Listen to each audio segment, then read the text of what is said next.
Tere, Sigrid tervisesalongist. Minule tuli minu pikaajaline klient jalgade kontrolli ja palun istu tooli.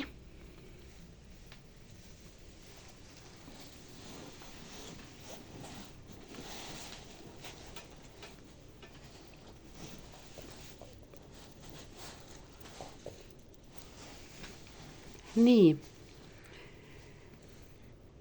Mis me siin siis näeme? Patsiendile olen teinud mõned kuud tagasi individuaalsed varbaeraldajad, mis hoiavad varbaid natukene üksteisest eemale. Kuna siin on teisel varbal tekkinud selline liigese muutus, mis on tõusnud väga kõrgeks ja mis tegi valu. Kuna tal teine varvas loomulikult on palju pikem kui suur varvas. Kliendil on vahetatud ära puusaliiges vasakpoolne, ehk siis siit vasakpoolne puusaliiges mõned aastad tagasi. Paneme need siia ja tema ristivõlvid on madaldunud. Kuna ta ei saanud valu tõttu kasutada üldse vasakut jalga puusavalu tõttu, siis deformeerusid need varbad rohkem selle ajaga. Ehk siis operatsiooni aeg oli 2 aastat vaja oodata ja meie vaatame täna podoskoobiga ka jalatallad.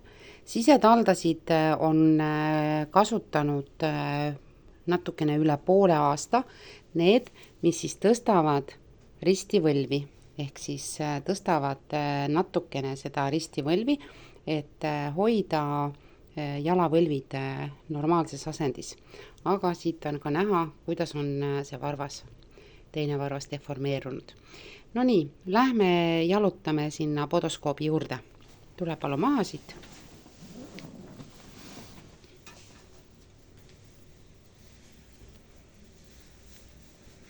Nii, ole hea, astu palun sinna peale mõlema jalaga. Hoia õlgade laiuselt. Nii, käed sirgelt ja selg sirge ja vaata otse ette. Ja siin on nüüd näha ilusti peegelpildis, kuidas on võlvid jalgadel ja millised kohad on suurema koormuse all ja millised kohad on väiksema koormuse all. Siin on näha, et vasaku jala päka all on selline tumedam valge koht, mis siis näitab seda, et seal on koormus suurem. Samas suure varba ja teise varba koormust ei ole üldse näha. Ehk siis nemad on natukene kõrgemal ja ei toetu üldse põrandale. Parema jala teine, 3., 4. varvas on suurema surve all kui suur varvas. Samuti on näha, et pikivõlvid on ebaühtlased ja kannal on suurem surve.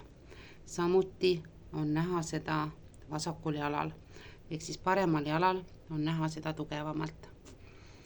No nii, järgmine kord vaatame järgmist teemat. Ja täna laseme patsiendil tulla siit alla. Nii, et põrandal seistes on varbad sellised. No nii, järgmise korrani ja ilusat päeva teile!